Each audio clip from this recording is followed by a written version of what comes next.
I was sent from the future to discuss the Terminator franchise. Welcome back to another watch party where I either choose or I'm recommended a film series to watch from start to finish, rank, review, rate every film in this franchise, tell you guys what worked, tell you guys what didn't work, and basically just share my love for the franchise. I mean, try and see if there are any franchises out there without any stinkers. And so far, including the Terminator, I have not found one. But without further ado, let's get into the 1980s classic, The Terminator. The Terminator follows Sarah Connor as she is being pursued by a killer robot sent from the future to terminate her before she can have her unborn son, John Connor. Now, she's being protected by a human who's also from the future named Kyle Reese. Now, the two kind of grow closer as they bond while trying to evade this Terminator, eventually fall in love, eventually leading to John Connor's conception. It's mind-blowing. For me, The Terminator is a classic film. I love this film because it blends so many genres together. It has action, it has horror elements, it has sci-fi, great sci-fi.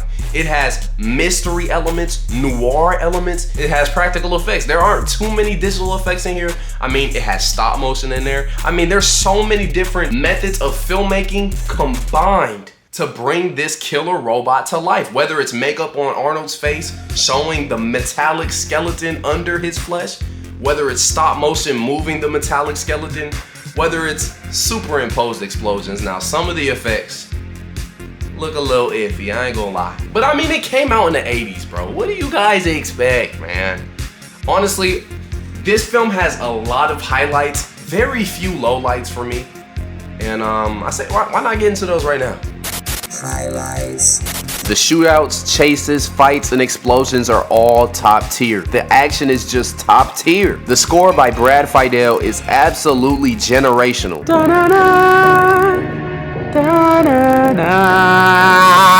This film's pacing is perfect, and the plot is already moving in the first 5 minutes. The practical effects like the makeup, the miniatures, the stop motion, and the puppets give this movie a timeless feel. No pun intended. Lowlights.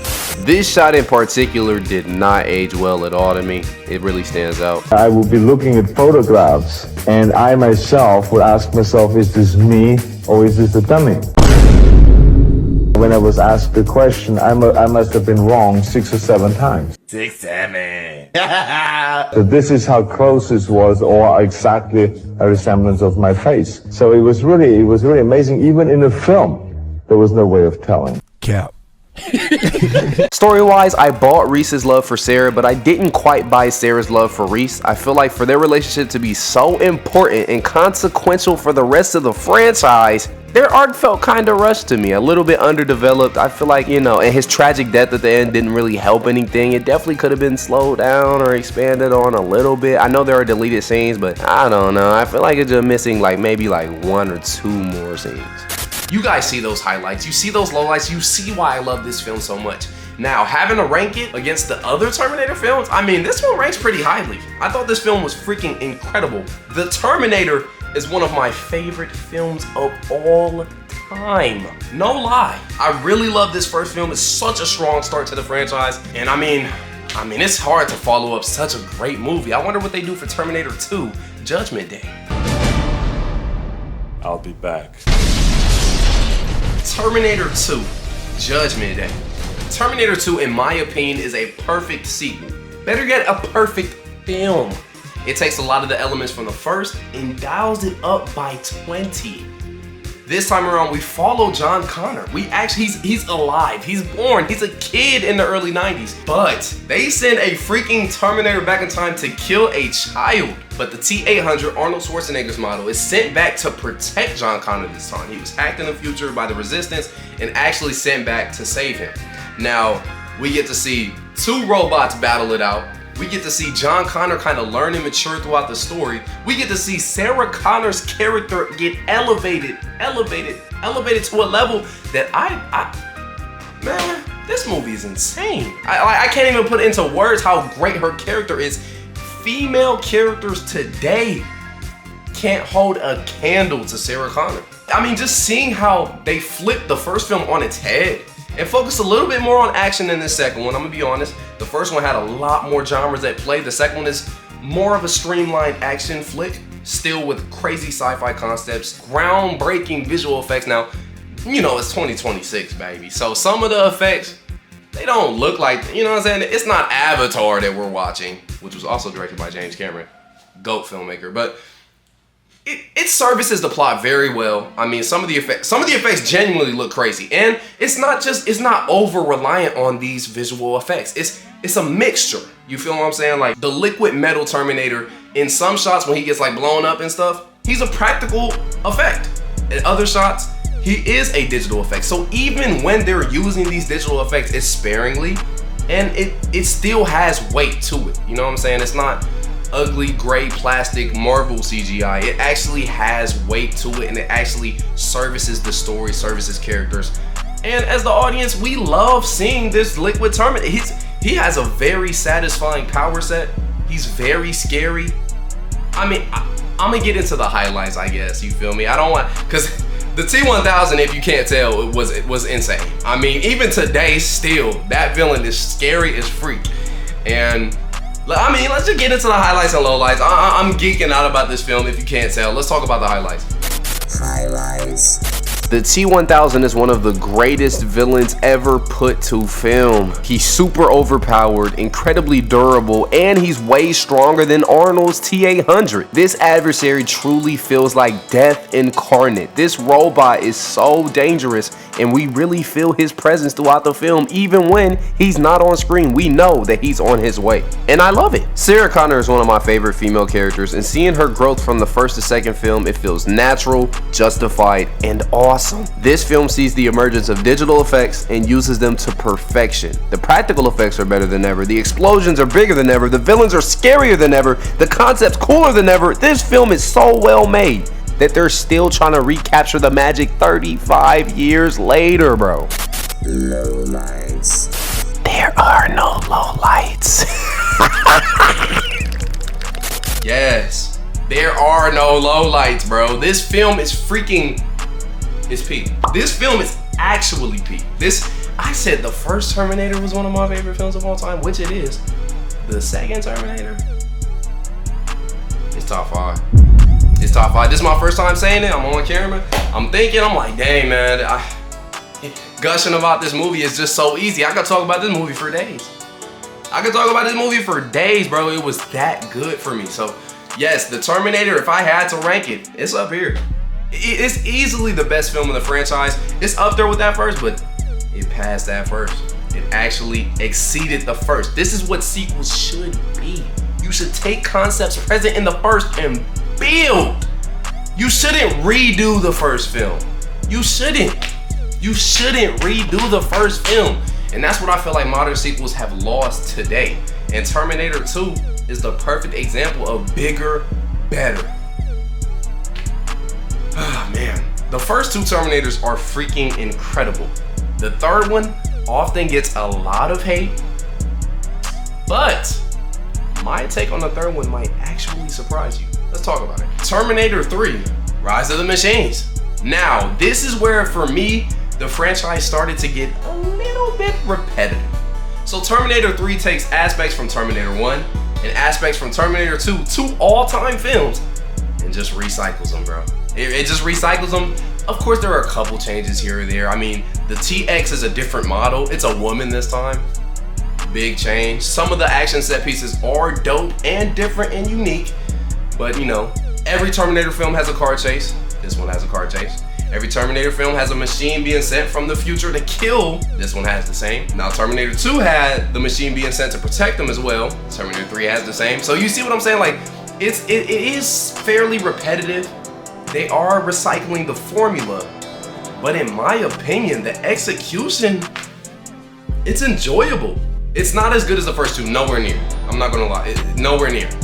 But it's not as bad as a lot of people say. It's not as goofy. The image that I often see representing this film is this image right here with Arnold with the star glasses. And I was thinking, like, going into this film, I was expecting to see that a lot. It was in one scene, bro. Like, y'all really gassing it. Yes, this film is a little bit, quite a bit sillier than the first 2.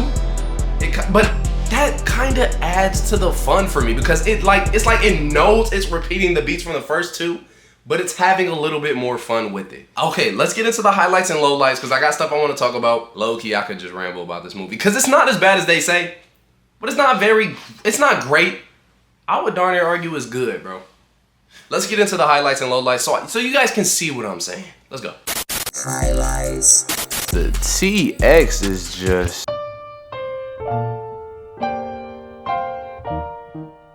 The chase sequence was fire. I'm not gonna lie. Seeing them go through the neighborhood at certain points, seeing Arnold get slammed through the front of a building at certain points, the CGI mixed with the practical effects makes this chase scene fire.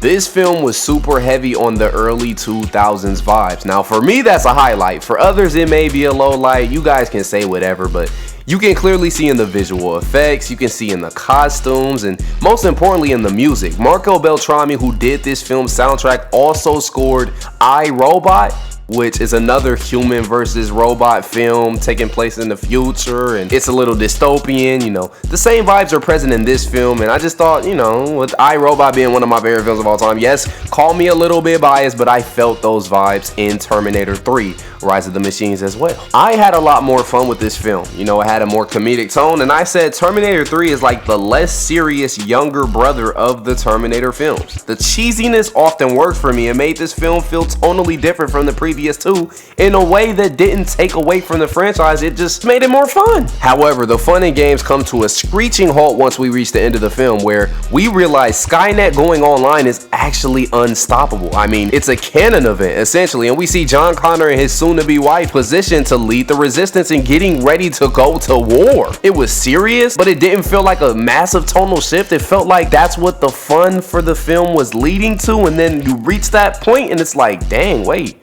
now they gotta stand on business. I don't know. Lowlights. I know I did compliment seeing the nostalgic early 2000s CGI, but this film actually over-relied on visual effects.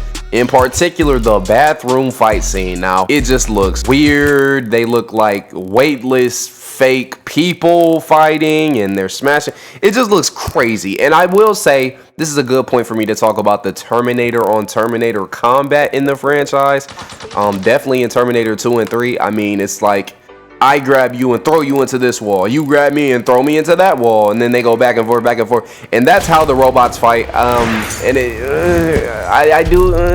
it's kind of cringe. I was not a huge fan of John Connor in this film. He seemed like a brat at points. The casting was just, I mean, way off. And he was doing drugs at the beginning of the film, but like not human drugs. He was doing doggy drugs, stealing from a vet. And I'm like, what's going on here? What are we doing? And it's like, this cannot be the John Connor from Terminator 2 grown up, because you know that John Connor had a little bit more aura to him than this guy. I mean, no offense to the guy, I'm not coming after him, but he just doesn't have leading man qualities. No offense, bro. Now, although visually stunning, the TX was a massive step down from the T-1000. I mean, she's less durable, her attacks are worse, and she's just not that guy or gal, if you will. I mean, her breast inflators were very crucial to the plot and very important to the character, but it's just I'm joking, but Skynet, like, is this where our heads are at, bruh? We gotta make sure she can, like what are we really doing, bruh? These robots in the future must be stopped. But yeah, I mean, the TX was just a retread of the T-1000, but the less cool, finer version. You get what I'm saying?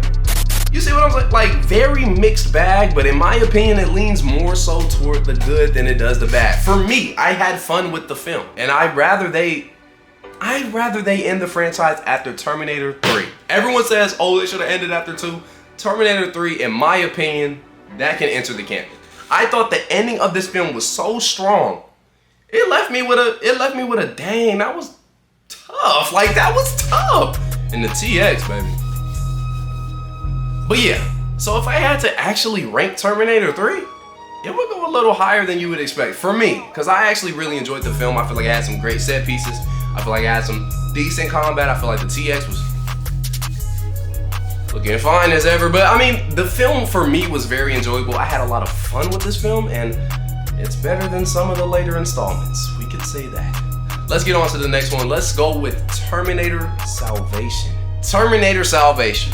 So I went into this film expecting greatness. I'm gonna be honest. I was expecting greatness, and I was thoroughly surprised by Terminator 3.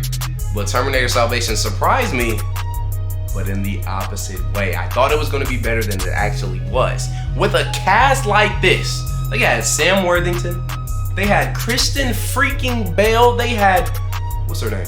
Bryce Dallas Howard, they had Terry Crews for a little cameo. I mean, this cast was high-key stacked, and they did nothing. Nothing happens in the film, but let's go over this plot so you guys can kind of understand what's going on. So it actually takes place in the future this time, which is dope, which I thought is a great concept for a Terminator film. Let's actually go see that future war, but it's toward the beginning of the war. So we're following John Connor where he's not the legend yet. He's kind of earning his stripes. He's working his way up in the system, but he's still under people. You dig what I'm saying? They're fighting in this robot war, and John Connor's basically still trying to reach out to different colonies so people can get united so we can truly fight against these robots. Because at this point, people are still fighting against people and the robots. So that ain't gonna cut it. You feel what I'm saying? And eventually John Connor meets Sam Worthington's character, who, spoiler alert, non-spoiler, I don't know, they included it in the trailer, is actually a Terminator. So he's actually one of the test models for the T-800 where they put human flesh and skin on a metallic skeleton. He has human memories. He's basically, he thinks he's human actually. And they figure out he's not. They want to destroy him, so they take him to the human camp to execute him essentially. But the woman he saved earlier in the film lets him go and blah, blah, blah, blah, blah. I hate this. I hate this. I hate Sam Worthington's character. I hate the concept is kind of cool. Like, but they just, it just wasn't executed well for me. Like, not enough happens in the film, but he gets away. He eventually gets back to Skynet to try and rescue Kyle Reese. Young Kyle Reese is in the film and gets captured by Skynet, but then they try to break him out at the end of the film. They do break him out. The film is, it's weak, bro. It's weak. So at the end of the film, John Connor gets injured, and Sam Worthington's robotic cyborg character has to sacrifice some of his vital organs for John Connor to live, which I did think was pretty profound. You know what I'm saying? John Connor is very anti-robot. He's very pro-human, but he has some robotic parts within him. So you feel what I'm saying? So I did think that was pretty good. That was a good, no, I didn't want to say good ending. It was an okay ending. It was a good concept, good idea. But I mean, I just feel like nothing happens in this film, and I think I'll better illustrate this point with the highlights and lowlights. So let's get into those. Highlights. The film actually tried to do something different. Instead of having machines going back in time to kill people, machines going back in time to protect people, it actually takes place in that future that we've been hinted at for the past 3 films. When the T-800s are on screen, when the T-600s are on screen, they actually feel like threats. They're actually scary. Like, we know when one of them shows up that something is about to go down, because every scene they are knocking people around, they are busting through walls. They're a problem. Some of the new additions in the lore, some of the new concepts in the universe were pretty cool. I really like seeing the water Terminators. I like seeing more of the resistance operations in the future. You know, being in its infancy, seeing some of the humans get over fighting one another so they can be united against the robots was pretty interesting and pretty profound, even though it was explored at surface level. Lowlights. The future looks freaking disgusting, bro. When we compare the visuals on this film to the visuals in Terminator 1 and 2 in the scenes that depict the future, the difference is night and day. Literally. For some reason, most of this film takes place in the bright, drab, gray, brown, disgusting looking desert environment instead of these lush, aura-filled, blue, glowing visuals from the first 2. I mean, when they depict the future in the OGs, they look so nice. But Terminator Salvation just looks plain ugly and MCU-ified. I mean, it just looks disgusting. Very visually uninteresting. No swag, no sauce, no aura to the visuals. Where's the sauce? Where's the style? Where's your dad? Where's your mom? Where is your family? Sam Worthington's character is the embodiment of one of my least favorite tropes in all of fiction, the alleged hero that is tied directly to the villain. So we know that he's a Terminator. He's obviously under the control of Skynet, but he thinks he's a human, so he tries to help the humans, and at the end of the movie, Skynet's like, we own you, we created you, you're ours. And I'm like, yeah, they've been tracking him the entire time. He essentially completed his mission unknowingly. All he had to do was lead them to the human resistance. It's like, duh. I mean, why didn't they just execute this dude on the spot? And how were we still, as the audience, supposed to consider him a hero? No, bruh. They did the same thing in Stranger Things Season 5. Will was tied directly to the big bad villain and expected to kill the villain, even though he has this mental and spiritual tie to him. It's like, it doesn't make sense, bro. I hate this trope. Like, you can't be a hero and have a direct line to the villain, bro. The film is just generally uneventful. I mean, we see Kyle Reese get kidnapped in the first third, and then, you know, the rest of the plot is to try and get him back, but they don't get him back until the last, like, 15 minutes, right? Sam Worthington's character sees him get kidnapped and then spends half of the movie just walking around this ugly desert biome. The humans don't really try to break into Skynet until they really absolutely need to, because Skynet's about to come get them. Nothing happens, bro. The film has a computer-generated Arnold Schwarzenegger, which felt super strange. I mean, we talked about the third one having an over-reliance on visual effects and CGI. Shit, you ain't seen nothing yet, bro. Terminator Salvation has these humongous mechanical giants called Terminators, but they're really Transformers, motorcycle Terminator. Like, why are we ripping off Transformers? Like, what is going on? This feels more like Spy Kids mixed with Transformers than the Terminator franchise, bro. Can we knock off this CGI? I mean, if you want Arnold Schwarzenegger to cameo in the movie, go hit him up and pull up and have him cameo in the movie. Why did you recreate his face digitally? That made me mad, man. See what I'm saying? I do applaud them for trying to do something different with Terminator Salvation. It's just the execution for me left a lot to be desired, and it was very boring, and some of the effects didn't age well. Okay, let's just keep it G-real. They slightly over-relied on CGI, kind of like Terminator 3 did. It was a little bit worse this time. The Transformers vibes, am I tripping with that? Let me know in the comments down below, like, does this not look like a Transformers film? Why they got motorcycle Terminator? Like, come on now. But if I had to actually rank Terminator Salvation, this is where it goes, man. It's not good. I mean, it's not good, bro. I don't even want to say in my opinion. I'm like, objectively, this film, how do people like this? But I will say it was an interesting swing.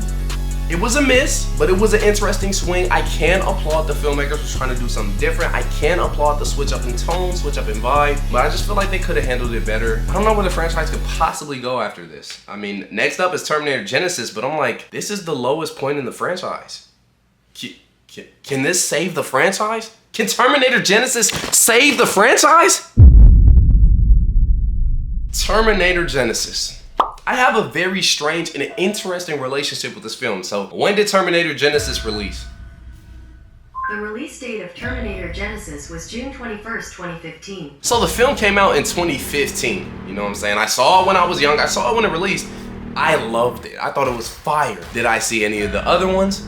No. Did I care at the time when I was a child?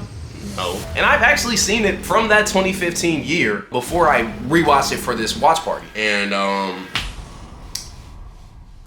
I don't know why I used to like it. I'm gonna keep it G-real. I did not like it on this rewatch. We'll talk about why, we'll talk about the plot. Let's get into it. So Terminator Genisys actually starts in the future, which the future stuff in this film, wow, magnifique. We'll talk about that in the highlights.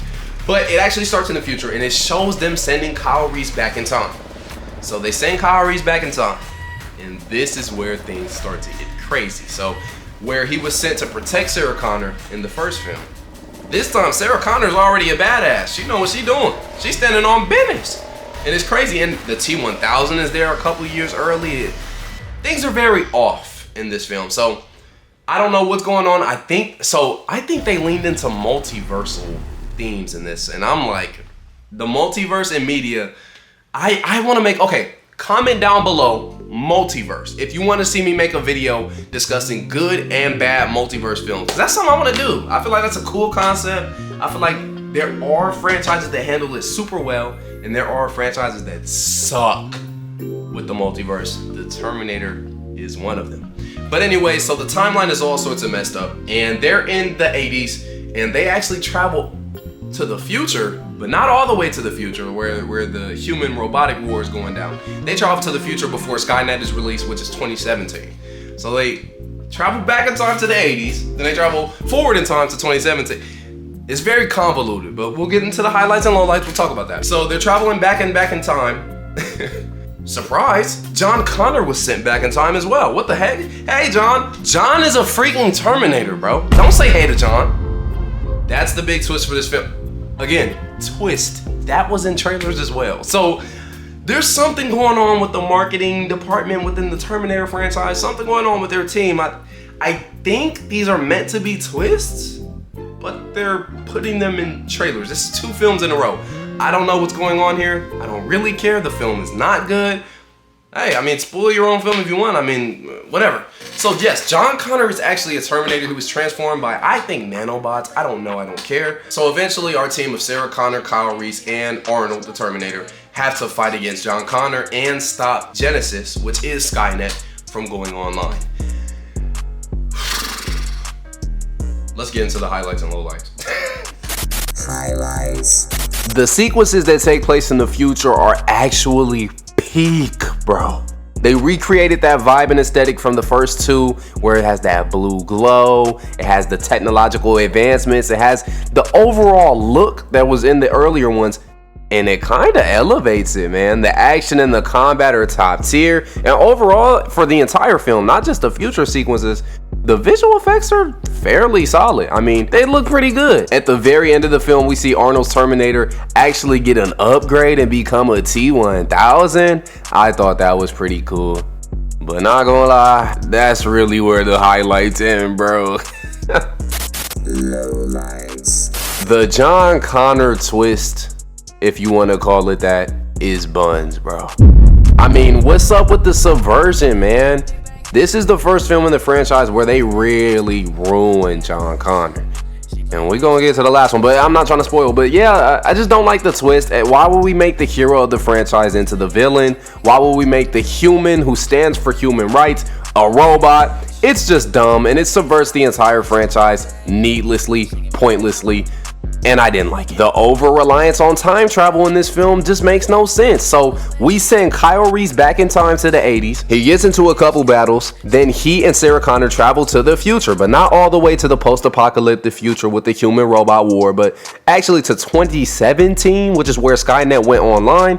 But then while they're in 2017, we learn John Connor was sent back in time, but not to the 80s, to 2017. And the entire time is just, I'm just scratching my head. Arnold was in the 80s. He said, yeah, I'll just stick around here and wait in this timeline until you guys travel to the future and meet you in the future. And it's not even really necessarily time travel. They're actually doing multi-dimensional travel. It's actually multiversal, because in this universe, the T-1000 was sent years and years earlier and didn't even go after John Connor. It went after Sarah Connor. So things don't make sense. Things don't add up. And with the over-reliance on time travel, the narrative gets muddy. And with the multiversal elements, the franchise is thrown in a whack, because the plot points that we know from the first 2 films are now being changed and altered. And it's like, bro, what is this timeline? What is this universe? Can we turn this movie off, please? Can we stop talking about it? I'm just so confused. But the worst part of this film, by far, is going to be the casting. I mean, Emilia Clarke as Sarah Connor, that was not it, bro. Her performance is complete weak sauce. I don't buy her being a badass. The drastic changes to her character fundamentally go against the franchise. You're supposed to travel back in time to protect her. She's protecting you, family. Like Kyle Reese, what do you, if you even want to call this Kyle Reese, because whose idea was it to cast Jai Courtney as Kyle Reese? This is Captain Boomerang in my eyes. He's not a, he looks nothing like him. What is this? And their chemistry together, buns. Oh my goodness. It's like, do these two hate each other behind the scenes? I don't know. But I'm willing to bet they did, because you can see on screen, they're not really close. They have no chemistry. They're not even embodying the roles they're supposed to. The casting is just buns. I mean, don't even get me started on the John Connor. Disgusting. Arnold Schwarzenegger is old. No. Just no. That made me mad, man. So yeah, you guys, I mean, the film is crazy convoluted, right? But I did really enjoy it when I was younger. I don't know why. I didn't like it as much. I didn't like it today. I didn't like it. I watched it with mom. I watch a lot of these films with my mom for this watch party. Shout out to moms. Mama! She actually liked Terminator Genesis. She still does. And I was like, yeah, mom, my opinion's changed. This movie's buns. But shout out to mama. She found some enjoyment out of it, not me. And if I actually had to rank it, against the other Terminator films? Buns. It's buns, bro. I don't, yeah, it's buns, bro. It's buns. So that was Terminator Genesis. We have one more film in this franchise, and definitely for me, the film franchise is dragging on at this point. I mean, in my opinion, the first 3 are solid. Yeah, 3. The first 3 films are good, in my opinion. 4 was bad. 5 was bad. 6 can't be bad, right? Terminator Dark Fate has to be good, right? They brought back James Cameron to produce. They brought back Linda Hamilton to reprise her role. This film has to be hard. Let's talk about Terminator Dark Fate.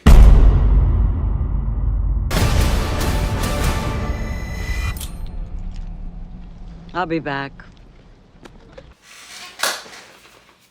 All right. Y'all ready?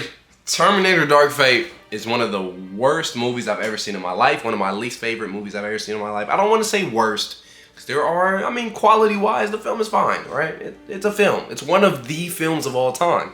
But for me and my enjoyment, and after watching the entire franchise before this movie blows. Blows.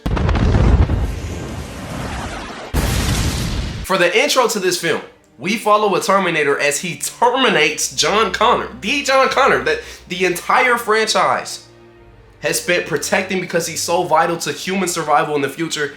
He gets murked in the intro of the film. So this had me going, okay, let's see what they got. They ain't got nothing.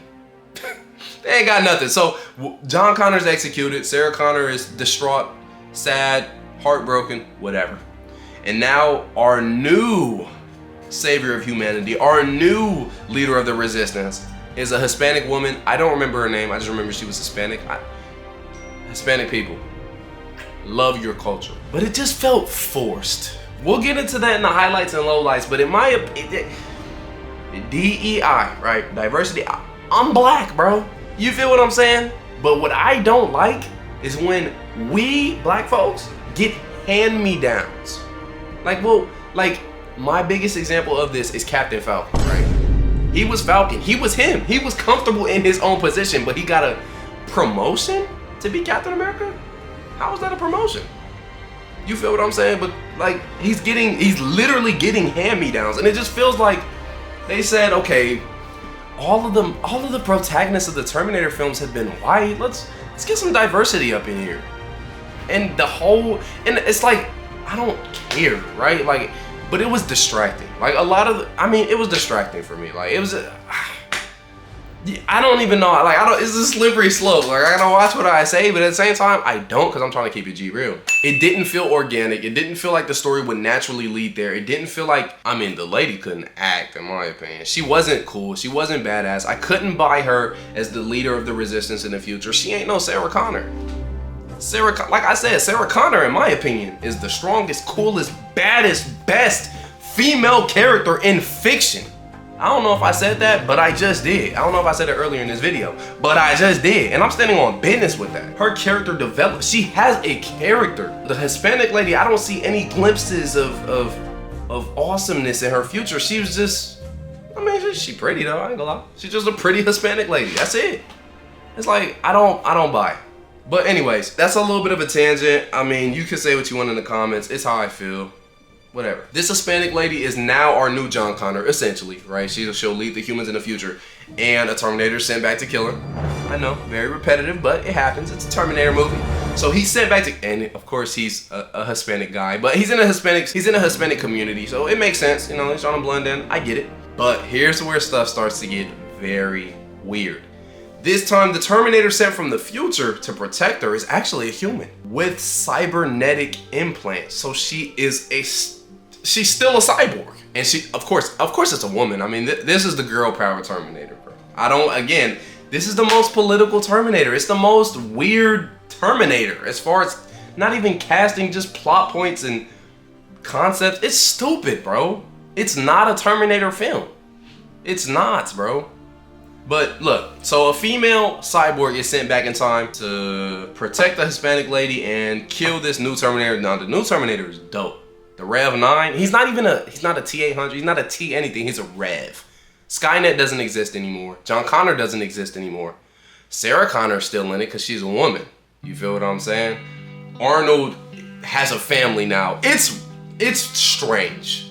The film is trash. It's butt. It's not a Terminator film. The Rev 9 is dope as hell. And we're going to get to that in highlights and lowlights. But this female cyborg is sent to the past to protect the Hispanic lady. And eventually Sarah Connor meets up with him. She's been terminating Terminators after they terminated her son. They all get together. Find Arnold eventually, who's been low-key texting Sarah on the low, which is weird. I don't know. He sends her the drop on Terminators.